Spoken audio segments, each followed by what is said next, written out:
never managed to win it outright. Taking centre stage now. DHS. 36 final, 02 visual comment. 36, roger, that's your discretion. 310 As Ben was saying earlier. The blue one coming past me now with the big H on it at number 8, that is a Hupmobile, which is a long defunct American brand, but they were very popular and very well known back in the early post First World War period.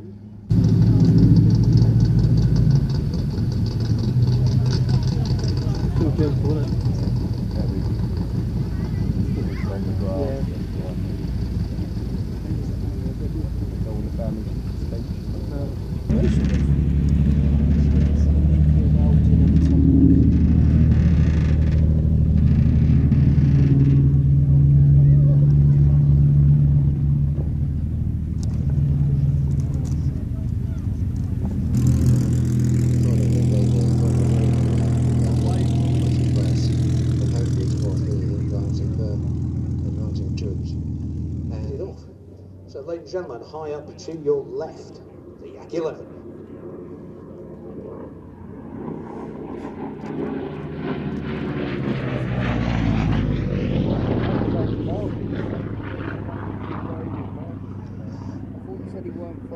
Why do we see it in our race day display? Well, in uprated and modified form with American-built engines, Yak 11s have been used to some extent in the National Championship air races at Reno in Nevada. Not with the same sort of success as the likes of the modified North American Mustangs, Grumman Bearcats and Hawker Sea Furies, but nonetheless they've regularly been placed among the leading finishers.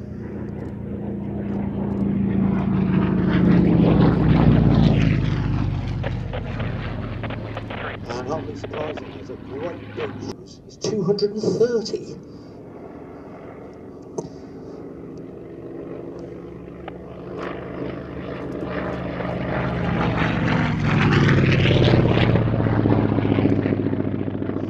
And that engine is basically about half as potent as the Shvetsov Ash 82 of 1850 horsepower, which powered the Yak 3, one of the Yak series of fighters that were the progenitors of the Yak 11. They were built in large numbers under license, including this one, which is, strictly speaking, a Yak C11, C for Czechoslovakia, built as it was by the Lett factory.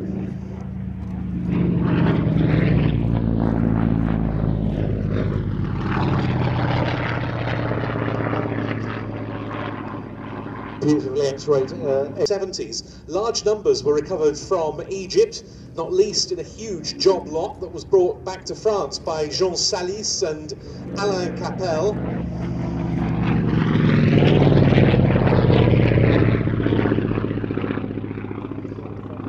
In fact, that job lot included no fewer than 41 of these aircraft, which arrived in France in 1985, and this aircraft was one of them. It came onto the UK register in 1988. It was owned by Eddie Coventry, in whose hands the aircraft was restored to flight. Then the late Angie Soper owned and operated it for many years.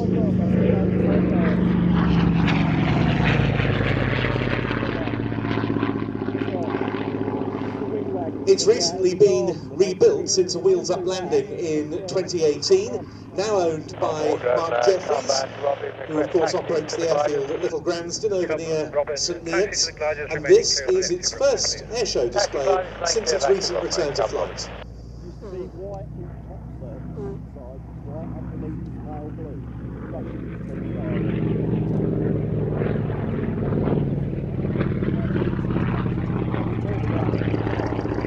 Now, one of the drawbacks with this as a trainer was the fact that it's tandem seat, and the seats are exactly level. They haven't learned the trick of putting the instructor slightly higher up. So basically, the instructor's view from the back cockpit is restricted to 2 tunnels.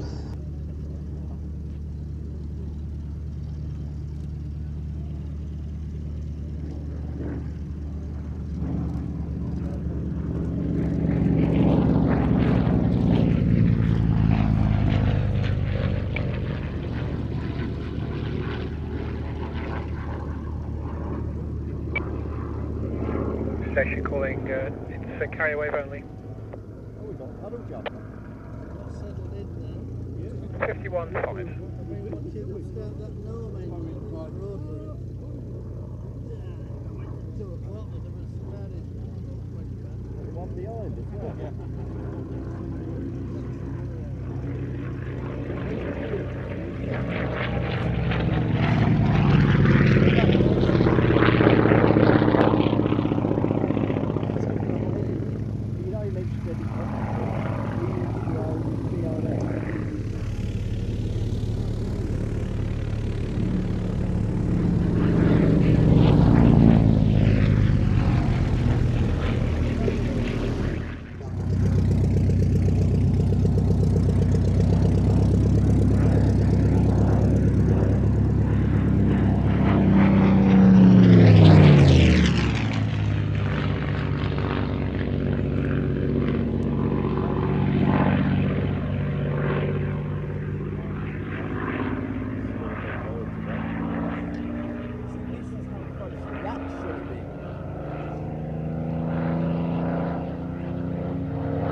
Visibility strength 5.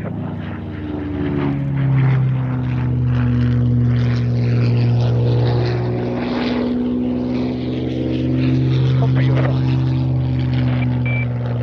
Spitfire positioning downwind of that. Spitfire 11, roger. The Spitfire was then entered for a handicap high-speed race at Lymm in Kent later in August 1948, run by the Cinque Ports Flying Club, and in which several other Spitfires were also entered. Leslie Cahoon in the Mark 8 trainer, which is today operated by the Biggin Hill Heritage Hangar. Also, W.J.G. Morgan in a Mark 24 Spitfire entered by Supermarine itself. Cahoon won in the Spitfire 8 trainer. Second was John Cunningham, the de Havilland test pilot, in an early Vampire. Lettice Curtis came home 5th in that event. She was subsequently awarded an FAI Class C certificate for a British women's national record, achieving a speed of 313.208 miles an hour over a 100-kilometre closed circuit course in this very Spitfire, which was flown so magnificently today by John Romain, DH-51. Now, Tim, of course, the idea here is that if the handicappers have done their job, these aircraft of disparate performance will all arrive back over the air race a couple of years after the type's first flight. However, it retired from that event. Now, we've got the Blackburn B2. So, 120 miles an hour for this aircraft.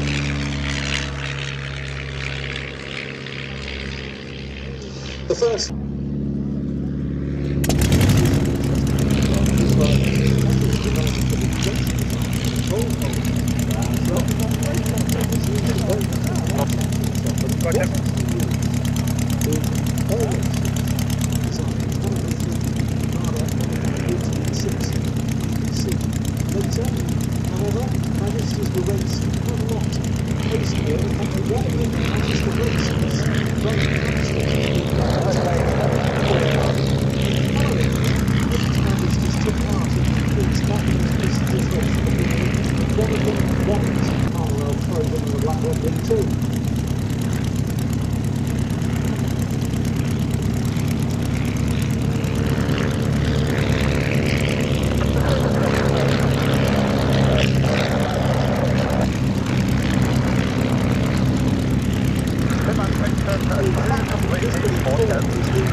Passing of B2.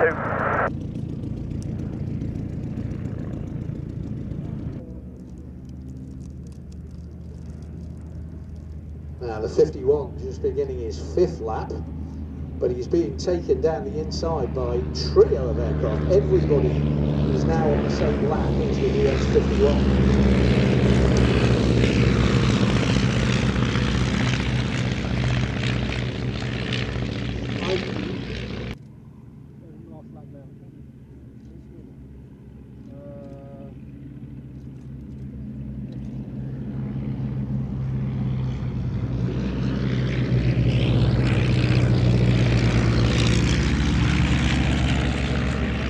Well, ladies and gentlemen, would you believe it? That $130 the only survivor of 3 Elves produced, acquired in 1934 by... Inflate downwind, the visual resistance effects flying through, Chipmunk to land on the main approach. Which resembles from the Surface wind is 320 degrees, 07 knots. Chipmunk. Here come the D'Souza and the Magister in for a formation pass. Proper straight check. Readability fine. Same. Not just this one.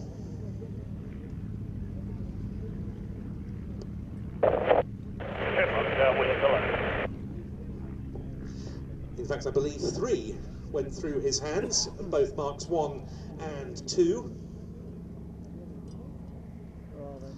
It's worth reflecting as the aircraft in our air race come into land in the fact that, of course, it's thanks to the efforts of Richard Shuttleworth in founding this collection that we're all here watching it at his former home airfield as the, straight down, I should say, of course, the main runway gives us a great deal more flexibility to operate aeroplanes like these in the First World War aircraft, allowing them to angle as much as possible into wind on both takeoffs. Favourite aircraft of all time. Yes, it does, and we are seeing them starting their takeoff roll now. The Cosmic Wind getting off first.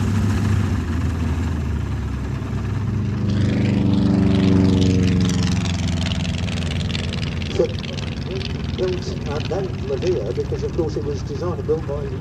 Following it, we've got a newcomer to race day, the Monac Sonoray, and the rather more familiar Casut 111M. Now, what we're going to see here is...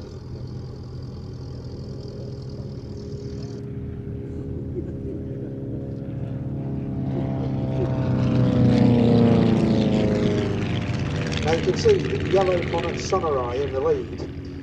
Racers positioning for last pass. From that very small VW engine, but it's piloted by Herman Fish Salmon, another. This was the third of the original batch of Cosmic Winds.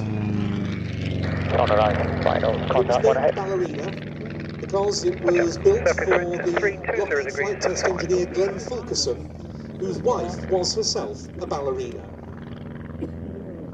It went into 7th place at the 1948 Goodyear Trophy final. Ahead of it were both of the earlier Cosmic Winds. Already being dubbed midget air racing in the United States, went on something of a hiatus after the 1949 National Air Races. The aircraft themselves went down some very different and unusual paths. A California-based aircraft dealer and pilot called Milton Blair bought Minnow and Ballerina along with tooling and spares from Lavia's original program. His aim was to produce a Cosmic Wind-derived light counterinsurgency aircraft, which became known as the American Electric Piranha and was evaluated under a US Air Force project codenamed Little Brother.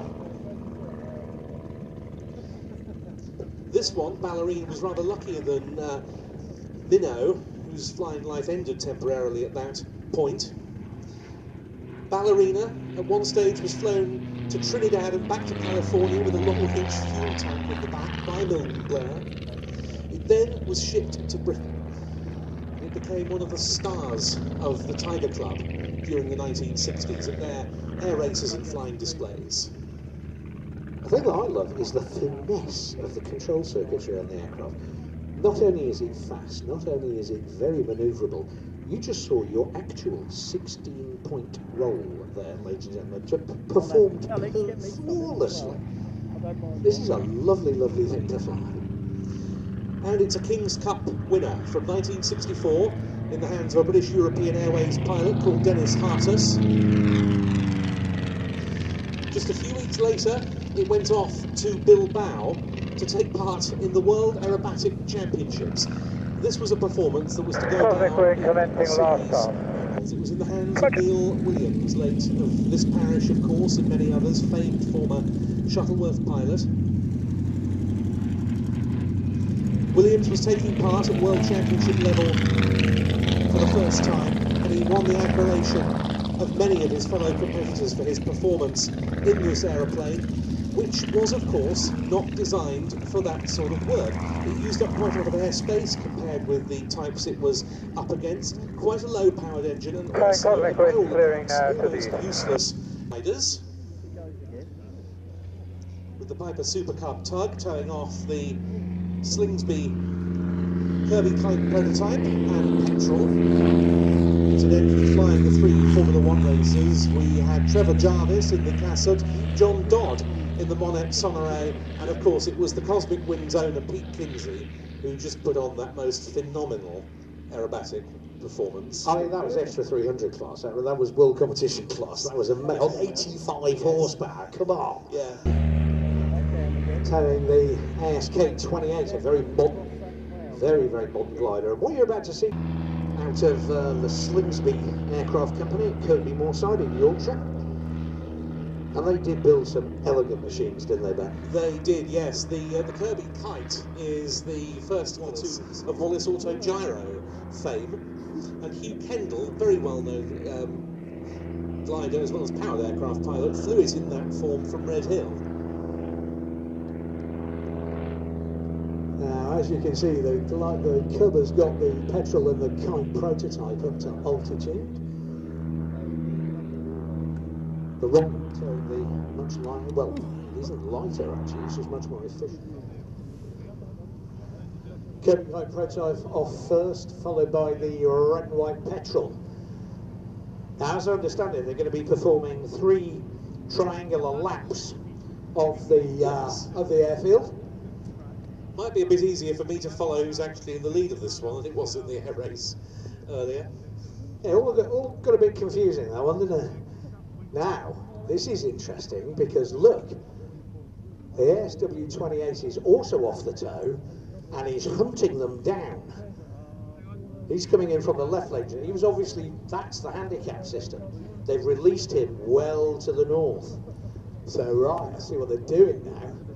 And you can see our 2 older gliders. And Robin from Cub, where are you? I think overtaken's not quite right the word. Sorry, missed that second. But I'm just calling the Robin to find out where he is. Their first turn. Due north of the airfield. Handicap system. Okay, that's great, thanks. I'm just northwest. Now don't forget when we talked earlier about gliding 1200 feet, gonna maintain. Sutton Bank, where the Kite made its debut. We're not talking about contests like this. We're talking Promise about going to taxi for runway 20. Promise, Roger. QFE 1017. Beautiful smooth wing over there from the ASW28. And But of course, pitched up to do that you're aware, wing Provost is now over. And as he taxiing dived for down, departure picked up speed in and he's coming hammering up between the 2 Slingsbys. Particularly when you're flying between thermals. Extra, an update on the programme, the Provost is departing into slot runway 20. Third lap. The petrol's got the edge on the Kite prototype, but coming screaming round onto the field. Extra, the 2 holding tugs are more like west of the field, 1 low, 1 high. Oh, Roger, thank you for that update. Extra, do you copy that? Yeah, Roger, I'll head to the southwest in that case, and I'd like 02 when the time comes. I know some Roger. powered aircraft that aren't that fast.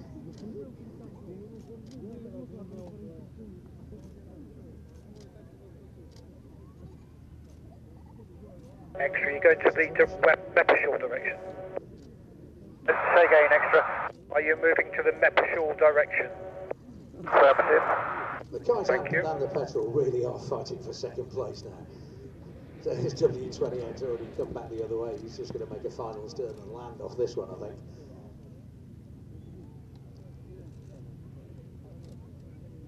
What a wonderful thing to behold.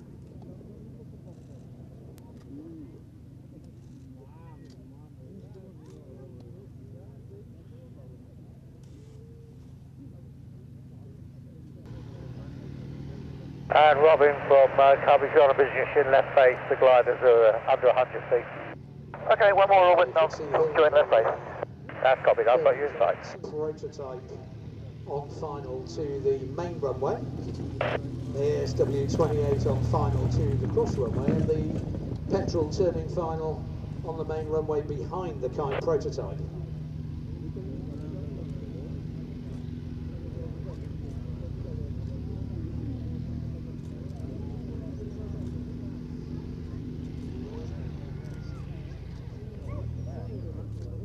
Who is it?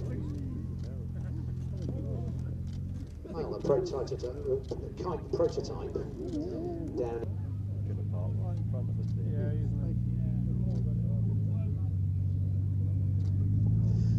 Well, taking to the runway now.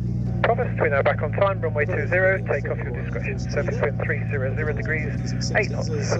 Take off, Papa. I'm going to be 2 minutes behind the crowd just to get myself sorted before I start my display. With the XGBA 330, with which he'll be closing the show later on today, having opened it with the Axial.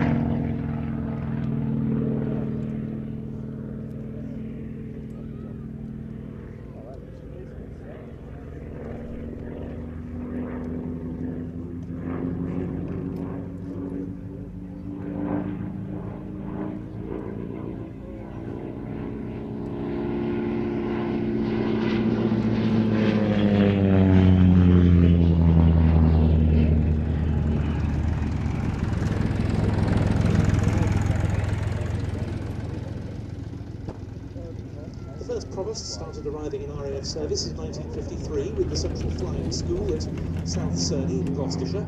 Comet formation check-in. Flying training Speed 6. Eagle.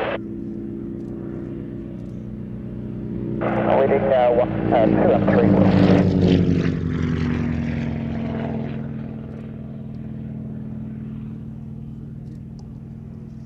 3. Out of 461 Provosts built, 369 went to the RAF. The others saw service with the air arms of Burma, Iraq, the Republic of Ireland, Malaysia, Oman, Rhodesia and Sudan.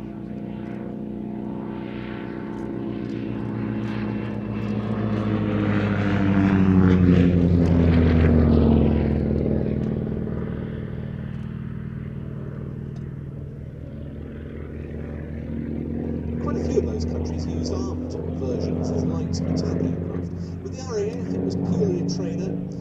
Exposed trainees to a much more powerful and capable machine at that stage of their training than had previously been the case.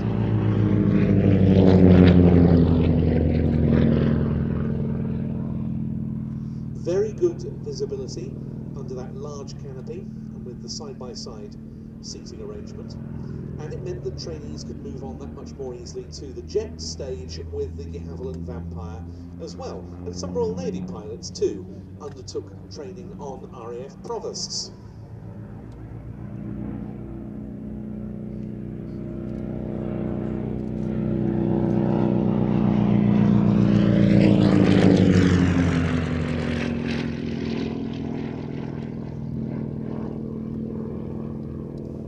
The RAF started retiring them in 1961 when the Jet Provost came along.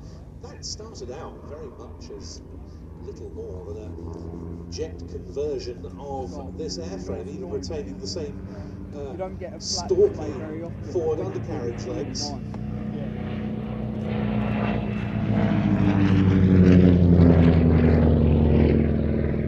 Which later was transformed into something rather more than that. The last RAF Provosts were on the strength of the unit at RAF Shawbury that were used for training air traffic controllers. They were phased out in 1969. Still my favourite name for an engine, Elvis Leonide. King's Cup. You're good, Roger. Heritage. It was our chief pilot, Paul Stone, flying the Provost today, and we're very pleased. Again, good work by the engineers there, because it was a bit reluctant to start, some of you may have noticed, but they got it going, got it into its slot.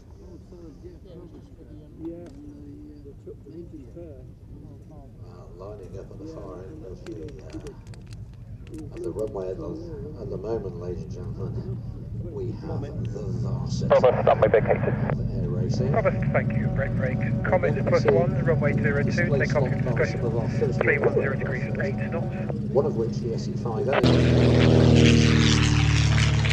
Comet report roll. Similar to the Hawk Speed 6 earlier in our mock air race. Of course, it's a Mars Magister. Oh, what shot? Speed 6 forward. A development of the Mars Hawk family. of touring and racing aircraft, and the Magister, the military trainer, development of those.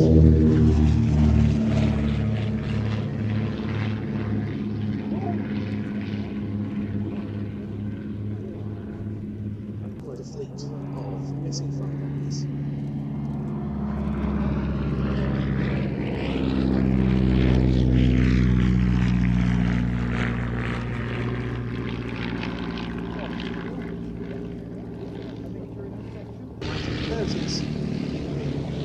I've always been a bit confused about this pup dove controversy, because to me, if you look at the fuselage on the Dove, there's an awful lot of snipe in that.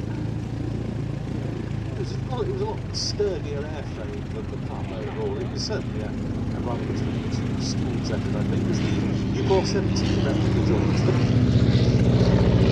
that John Miles all landed on in the SE by there. Many thanks to John, that was a lovely display in the SE. Now here we've got an aircraft of a design that forms part of a family of Newport constructions which began with types that were used for air racing rather than seeing that sort of use following their military service. Many different Nieuports were racers from 1911 onwards. The Newport 10, known as the Bebe, was developed by Gustave Delage for the 1914 Gordon Bennett Cup race at Reims in France, which was cancelled due to the outbreak of war, and it was as a result of that that the design was modified for military purposes.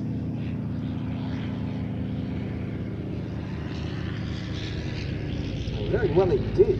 It led to a whole family of aeroplanes. Newport, the original Bebe was developed in the Newport 11, and then the aircraft you see here, the Newport 17, basically getting slightly bigger and stronger with bigger, more powerful engines. And what you'll see as it flies past is the rather unusual wing configuration.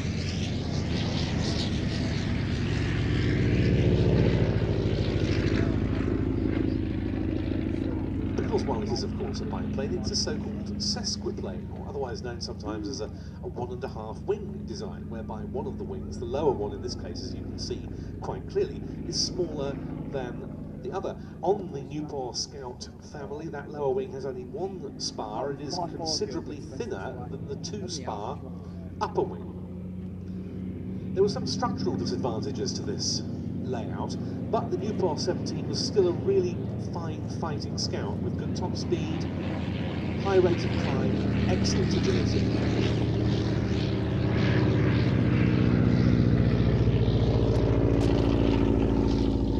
What's quite interesting is that there was an experimental aircraft, I believe about 1915, developed by Newport, where they did away with the bottom wing. Parasol, very similar to the Moran parasol aircraft at the beginning of the war. Your visual at the moment. It's the dome engine of the Bristol Scout with the Rome from Moran. Still got the Lorraine engine, 90 horsepower. Still capable of 94 miles an hour. And again, it's that... Yeah, Frank Barnwell, he just... You see the typical blipping noise. You haven't really got a throttle control on a rotary engine. So what you're doing is literally turning the ignition on and off, and it produces that very distinctive brup, brup, brup noise. David,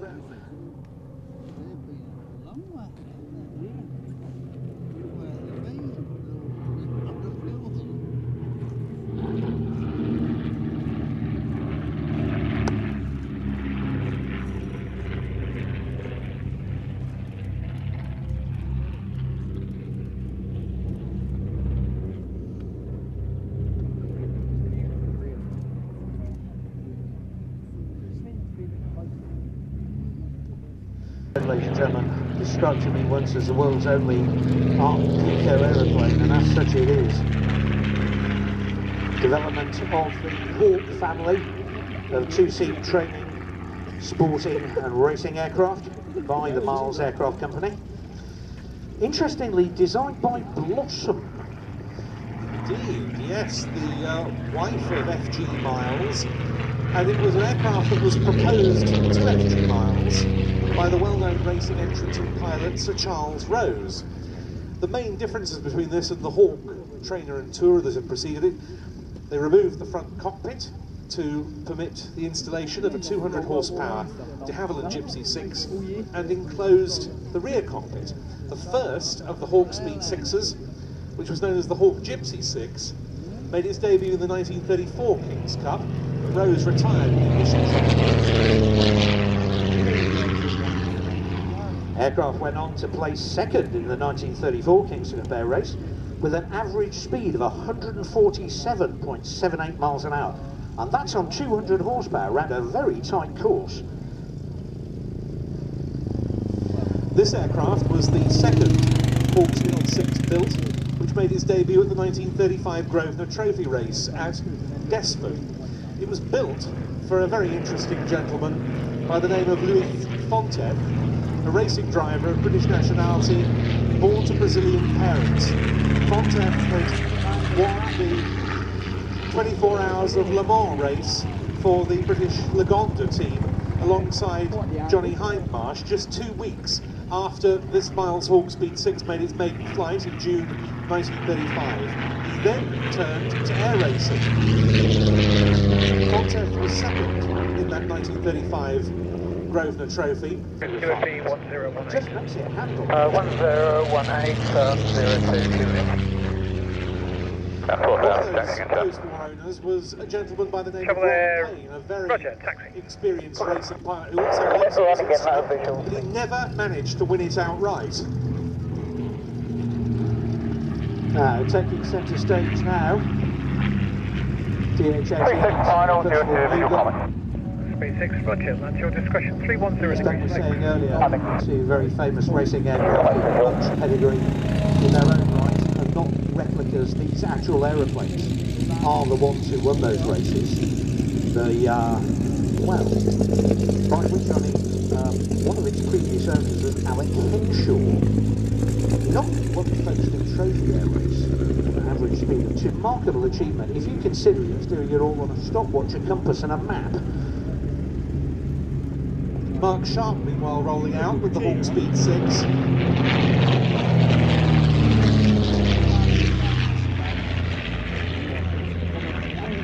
Such a pretty and elegant aeroplane, even on the ground, isn't it? It is. If you look at pictures from various points in its history, it hasn't always looked so attractive. There were a couple of very ugly canopy configurations that were given to it at one time or another, but looking very, very elegant these days, and a much loved part of the fleet. But this close formation sequence of Comet and New Gull also something to behold.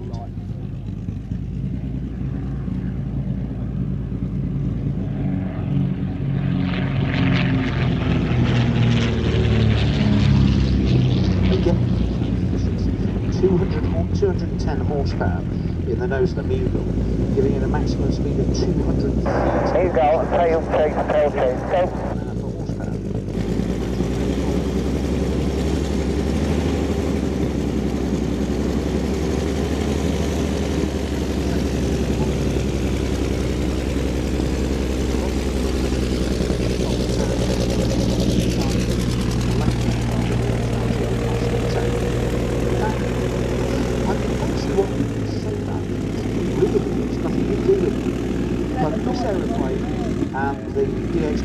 Albatross airliner did give de Havilland extensive experience in working with moulded plywood, monocoque plywood constructions, and that's what made the Mosquito so successful. So it's experience in materials rather than the design itself. In that Robertson race, there were standard sections. And it was de Havilland's technical director, C.C. Walker, who felt that the best likelihood of a success would go to a design with a good balance of high speed and long range. Geoffrey de Havilland, even though his company was very busy with all sorts of other new types at that period, like the DH-87 Hornet Moth and the DH-89 Dragon Rapide, felt Britain had to do something, and he felt his company was best placed. And so it proved when this aeroplane, named Grosvenor House because it had been entered by the MD of London's Grosvenor House Hotel, Arthur Edwards, triumphed in that one-off long-haul Melbourne race.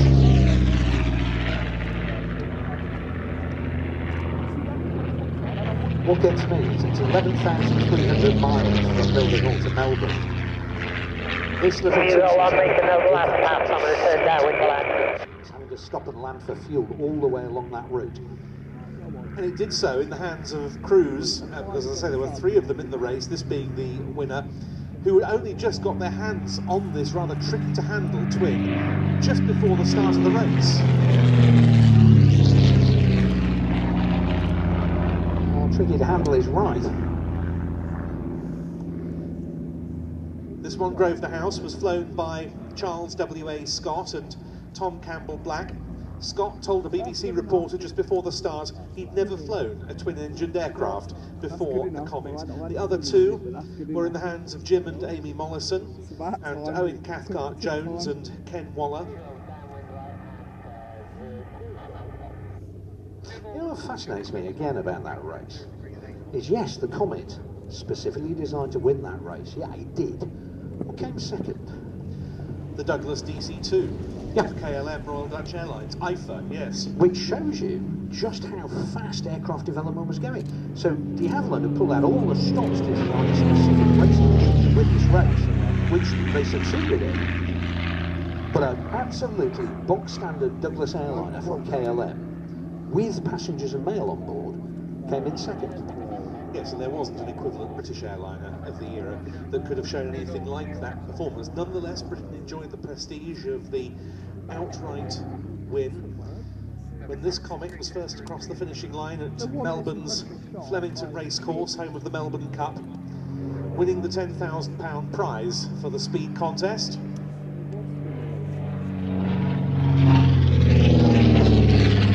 Of the other Comets, the Waller Cathcart-Jones machine finished 4th, just over 37 hours behind the winner. The Morrisons, meanwhile. Percival Mughal just shutting down. Now, you saw him earlier flying the Petrel. That's Willie Hackett in the Mughal, which is a bit of a gear change, isn't it, really, from a glider to that aeroplane. If you look as he opens the cockpit canopy, you can see that the very long nose blocks out your view forward. You're sitting over the wing, so you can't see down. And so finally, you can't see where you're going. You can't see where you are, but if you look at temporarily from flying in 1993, 2014 saw it returning to flight as part of the collection, being operated for the first time from Old Warden, because before that it had been based at Hatfield during its previous time with the collection, and it was our chief engineer Jean-Michel Munn handling it today.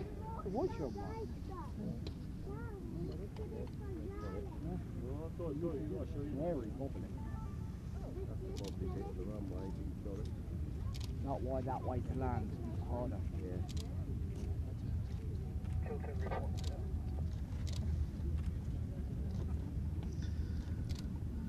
An aircraft without which race day really isn't complete. In many ways, the flagship of the air racing collection here at Shuttleworth, the DH-88 Comet. An aircraft inside which, during the McRobertson race, Scott and Campbell Black passed notes between one another in the 2 cockpits to provide pieces of essential information. Race, the 1939 Lim Folkestone Trophy.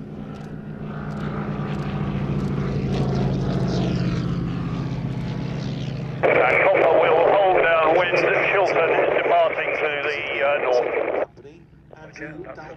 Spitfire, low center report line. Fire 5 off to the hold. That's going to be followed by the Lysander Gladiator Hurricane.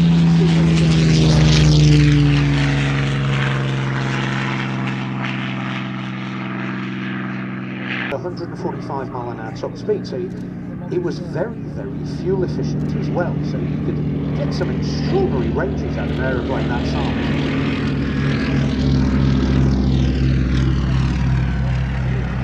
The very Swift that we see here was built in 1930 to Delhi and placed second before continuing his flight to the UK, but he then had an engine failure and abandoned the machine in Egypt, and the aircraft shipped over instead.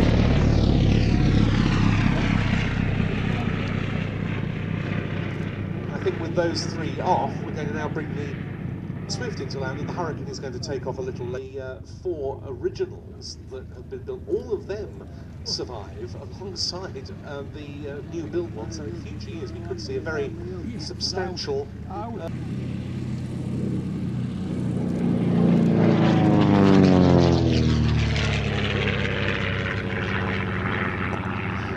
This aircraft was built by David Beale as a wholly accurate representation of another of the pre-war Mugulls.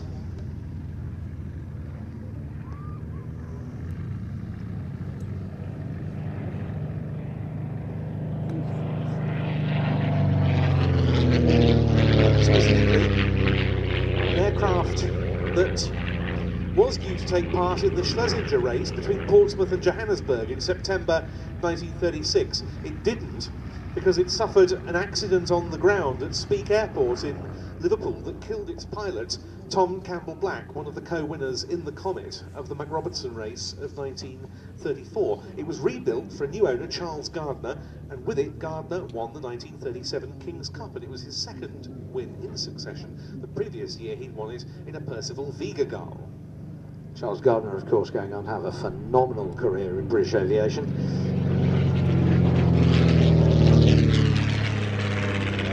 Including as the BBC's air correspondent for many years. Yes, indeed.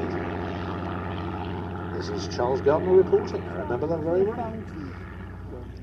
It also set a new average speed record of 233.7 miles an hour for the King's Cup, and if you consider that the previous benchmark was 176.28 miles an hour on the part of the Miles Falcon 6 just 2 years earlier, that shows you the sort of level of... There are some racing aircraft that look fast, and this ain't one of them. This just looks elegant. Fair enough. Travel Air 4000. D4000, I beg its pardon. Yes, there were some very famous names behind the Travel Air Manufacturing Company when it was founded in Wichita, Kansas in 1925. Walter Beech, Clyde Cessna and Lloyd Stearman. They were eventually to go their separate ways, but not before they created this very long and extensive series of biplanes with 3 seats, including 2 side-by-side in the front cockpit, and an enormous range of different engine options. It shuts down quick. Yeah. Don't hurry up and come all the way down.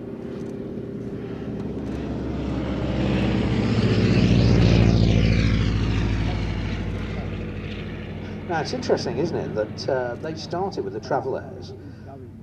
That heritage today of multi-seat, multi-front cockpit seats and single rear seat is very much continued by the Waco company.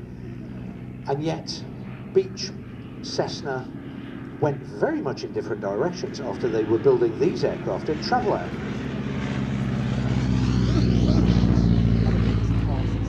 Like this in various forms, bought between the wars by private owners, commercial operators, the likes of charter, air taxi and mail operations, and barnstorming outfits. Later, they became very popular crop dusters.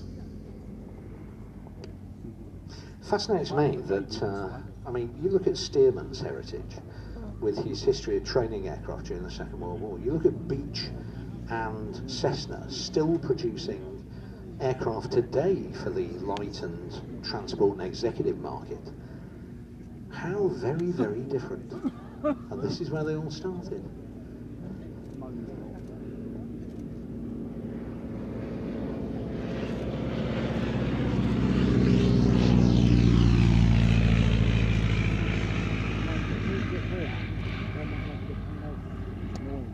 Between the wars in the States, displayed it at the 1939 National Air Racers meeting in Cleveland, Ohio. So there's a very definite air racing meeting link to this aeroplane. Murphy, incidentally, later went on to pioneer troop-carrying glider operations. And was among the first glider pilots to land in Normandy on D-Day. It then flew regularly in the hands of 3 brothers, Frank, Mike and Nick Resich. It was stored for many years. The upgrades of engine and changing aeroplanes, one job. Very clever bit of marketing, so before the engineering thing. the Shuttleworth collection.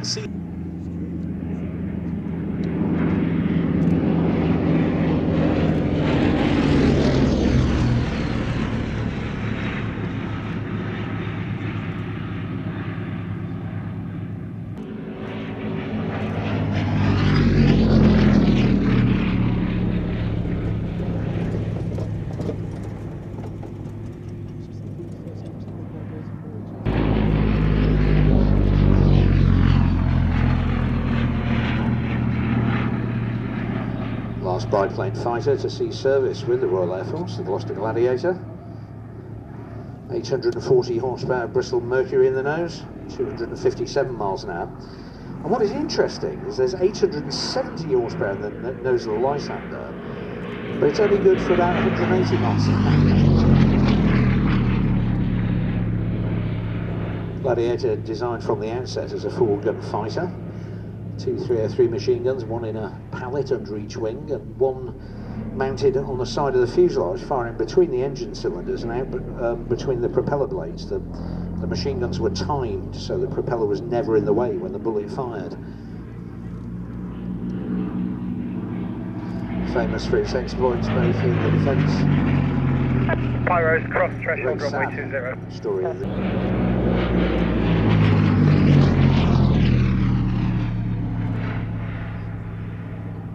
There's a lovely story about the fact that they were running out of spare parts and running out of fighters in Malta. The convoys just weren't getting through. We'd sent them some Hurricanes, they were bolstering the small force of Gladiators that were on the island. And they decided one of the Gladiators and took all the guns off it and put extra packages on the wings of one of the extra still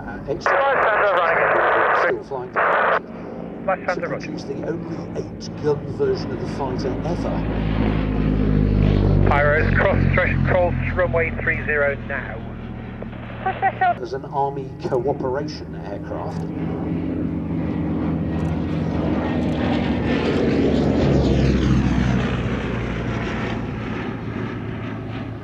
Now basically the task was to literally communicate with the Army on the ground in the field. So very close-up work, flying at low level, doing local area reconnaissance, finding out where the bad guys were, and then Pyros, hold there. back to your own troops. Pyros holding position. Obviously, by the time the Second World War started, this was mostly done with radio communications, but when this aircraft first entered service,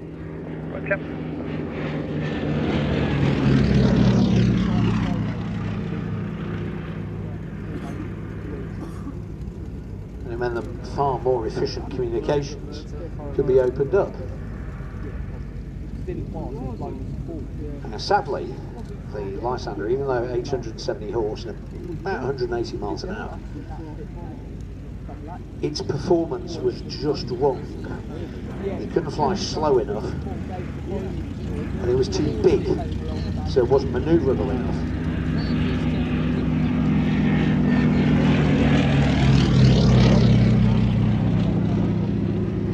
And we sent a number of squadrons of these aircraft to France as part of the Allied Air, and they could carry a variety of packs. The famous Lindholm dinghy pack, which could be dropped to downed aircrew. So a fighter or a bomber had been shot down over the channel of the North Sea. One of these aircraft would find them, drop them a dinghy pack, and then wait overhead until the rescue launch arrived to pick up the crew. So very vital duty. They also target tugs. Lysander, roger. But it was when we started moving into France in a big way, and SOE were formed, Special Operations Executive, that the Lysander found its moment of glory, if you like. They were converted to become spy carriers. Not just spies, but agent. Front third of it is fuel tank. The rear of it opens up as a cargo pannier, and you could put weapons and explosives, everything a good resistance fighter would need in the back of that. Hurricane so far, visual with the Lysander running it. Agents or with Roger. the Commence display. Plenty of room for their kit.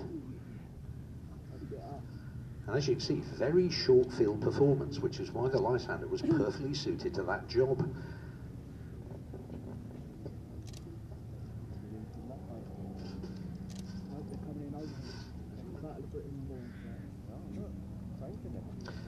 Schofield flying the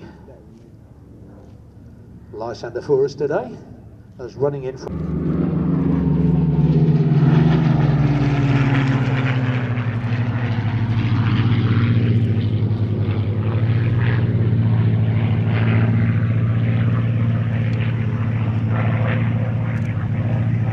And reverse.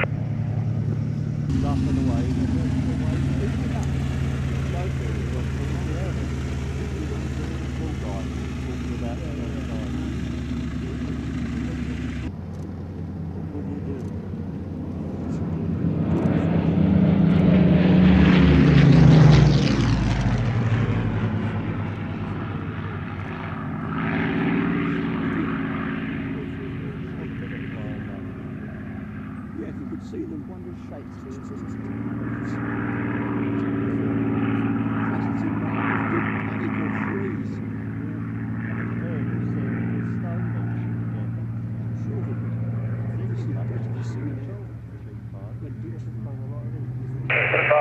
Hurricane for the break.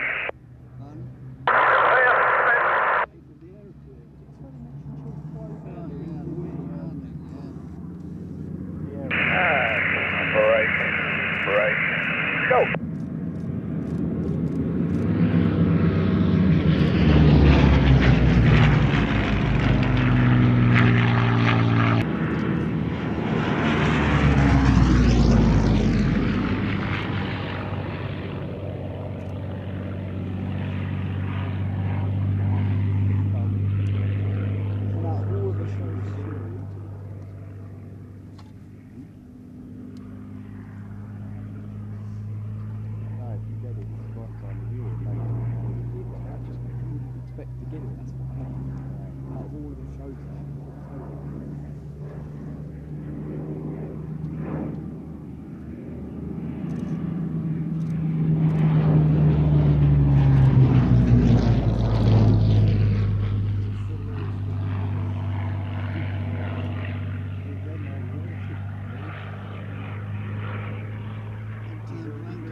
Hurricane last bar, heading north.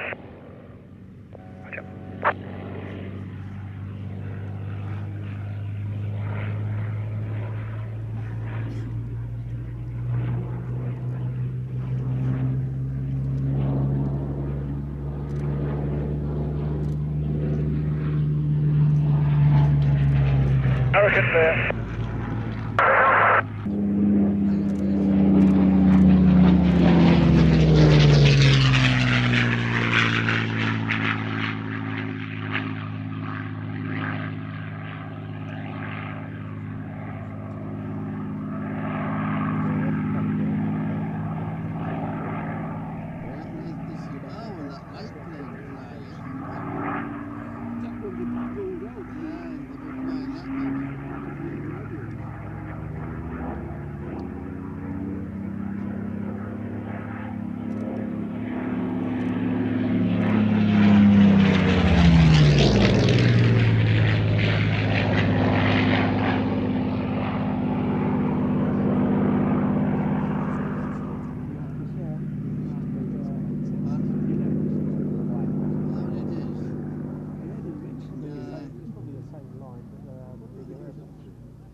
Five 504, you're fine.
To see this aeroplane joined in the air by the Blackburn Type D monoplane. Unfortunately, the wind conditions are just too brisk for the Blackburn to fly today.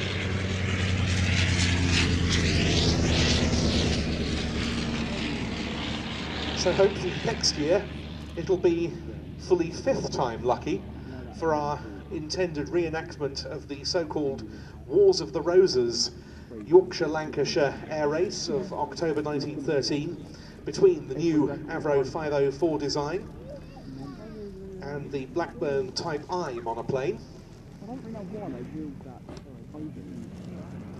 We've been hoping to do that at several race days. I think I said fly maybe just now. Several race days running. The weather has always precluded it.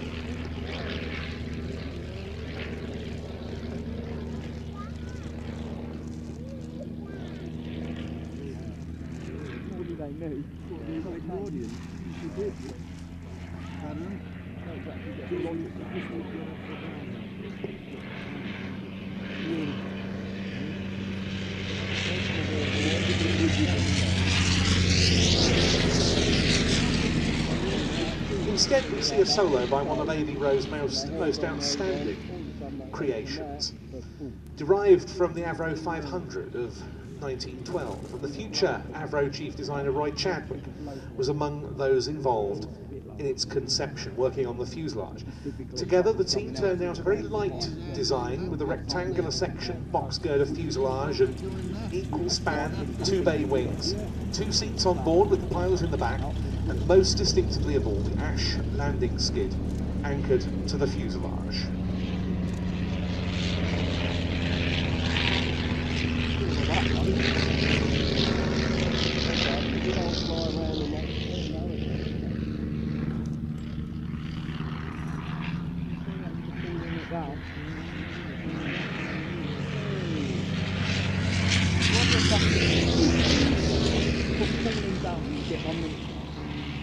It took to the air for the first time, the Avro 504, on the 18th of September 1913.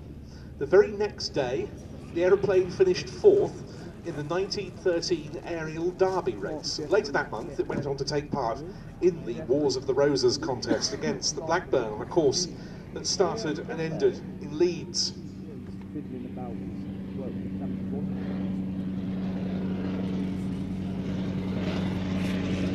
On occasion, it was the Blackburn that won out at a time of 3 hours 34 minutes. The Avro putting down at Dewsbury, nearly 16 miles from destination. But more of that, hopefully, in 2023.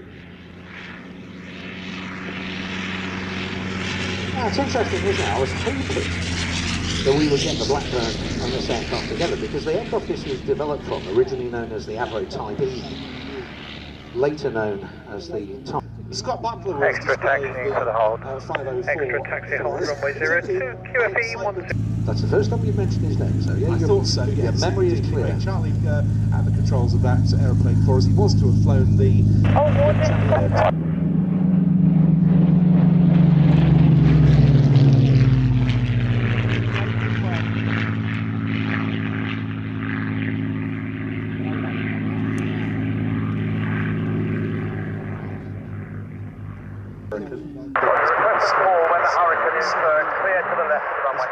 Still in its maritime configuration, the subject of a lengthy restoration to fly, undertaken largely at Dugsford, which was completed in 1995 with a maiden flight. Extra, you happy to depart and hold clear whilst we set everything up? With more experience. Extra. Restored Hurricanes. Would you remain clear for the moment? I'd wager any other pilot in the world.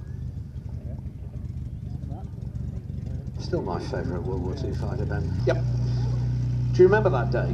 I do. I was actually speechless. I was gibbering like a monkey up here on the tower. I couldn't say anything. You had to take it. Marvellous spectacle. And following this... Extra, runway 02, report lined up, one on to the case.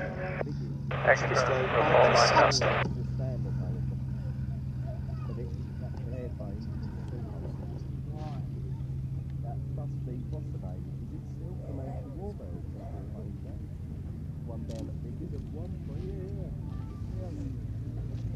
I was advised. Well then, gentlemen. Extra is lined up and ready. In a runway is obstructed at the moment, Spitfire to vacate. Are you going to be... Did I hear correctly that pyros are ready? No, they're not. They have to set up. It's going to take them back. Different. Now, our final act of the day, Mark Jeffries, multiple British aerobatic champion, with the extra 330SC. Now, I'm going to Extra, Roger, smoke commence bag, display. ladies and gentlemen.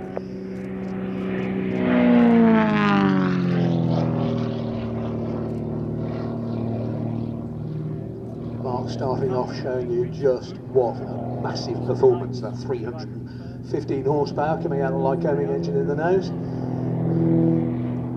Knife edge flicking on the way down. Incredibly strong aeroplane, stressed to plus and minus 23G. Steel tube in the fuselage, but that's the only metal other than the engine. That knife edge flick over the top there.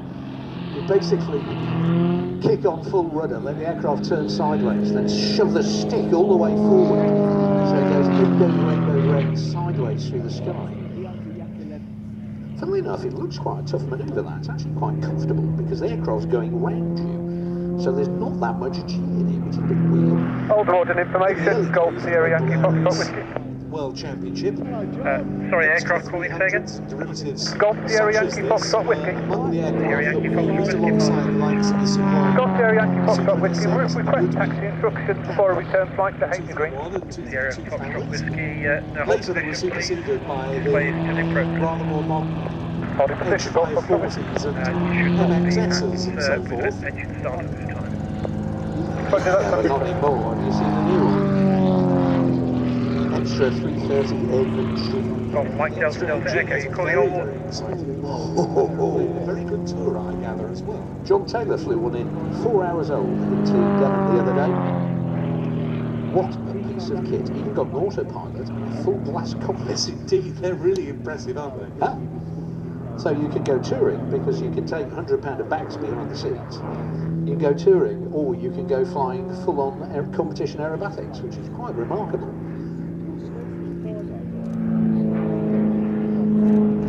Now this isn't an aeroplane you get into, it's an aeroplane you put on. The controls are so light and so well harmonised, it's literally just like an extension of your hands and feet. You don't think about it, you just do it.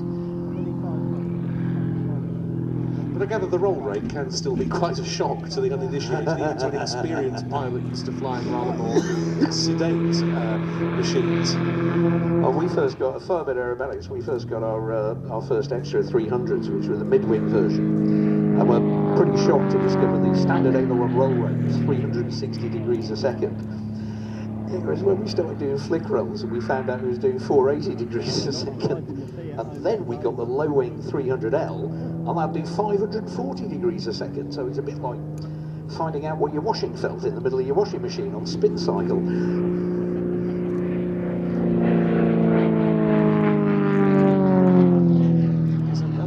Well-known and distinguished vintage aircraft pilots, who I won't. Seems the pyro's been set up on the 230 line. Goods, extra 350. Should be on the 150. He's tried his first roll and it banged his head on both sides of the canopy and decided this is not for me. Pyro, prepare. You do have to tense your neck muscles. Your head weighs what? Best part of 7.5 pounds. Pyro, fire. Ladies and gentlemen, keep your eyes on the aircraft. You can see There's the the gates. pylons. Now he's got to thread his way between these, left and right around them. You can see he's actually ignited pyrotechnics on the wingtips of the aircraft as well. There you go, perfect run, absolutely perfect run, left and right around every single pylon. Now in the Red Bull Air Races, of course, they have the big nylon pylons, the big sort of inflated gates. So he's around the first 2, 3, he's using the smoke, the pyros have run out of the ground. The smoke is the largest. Nobody made them all again. It's still a bit bright daylight for you to see the streamers from his wingtips clearly, but they are there.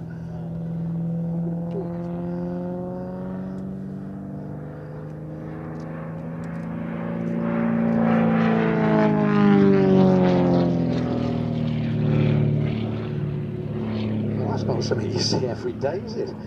Firework gates for a slalom run.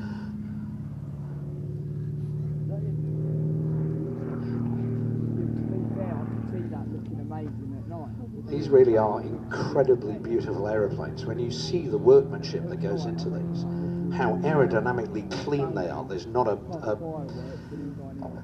a screw head sticking out. There's not a joint that isn't perfectly aligned. Beautifully built machines. Pyro's vehicle would like to continue now to pick up the pyros and the pyro team to take Cade via home farm. I get the impression. Roger, you may proceed. Cross runway 30. I do. But more Proceeding, thank you, and for me personally, if I could cross threshold to runway 20 to come back to the tower. Because it's a riot. Roger. The people there are just Proceed, so hold short, to runway do what they're 20. doing, and they build some fine Wilco, aeroplanes. thank you.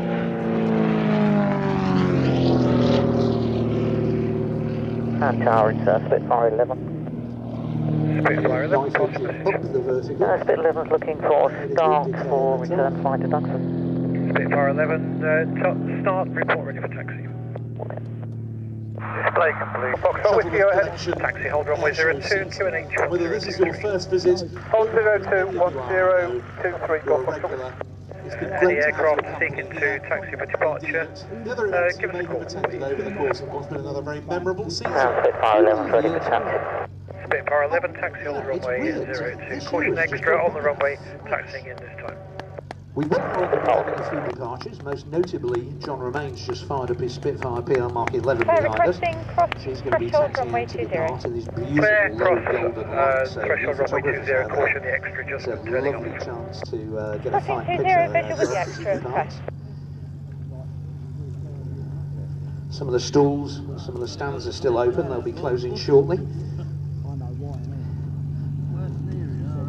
But as Ben rightly said, that's the end of not only this Extra show, hold but position. another year of shows here at Shuttleworth. And what a fine year it's been, Ben. Forward towards next spring at the start of the 2023 flying season.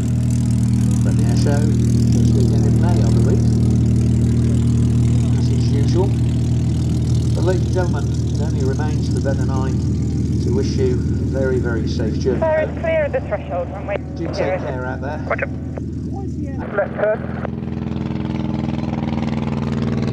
Golf Foxtrot Whiskey, just remain clear of the areas of noise moment. Roger.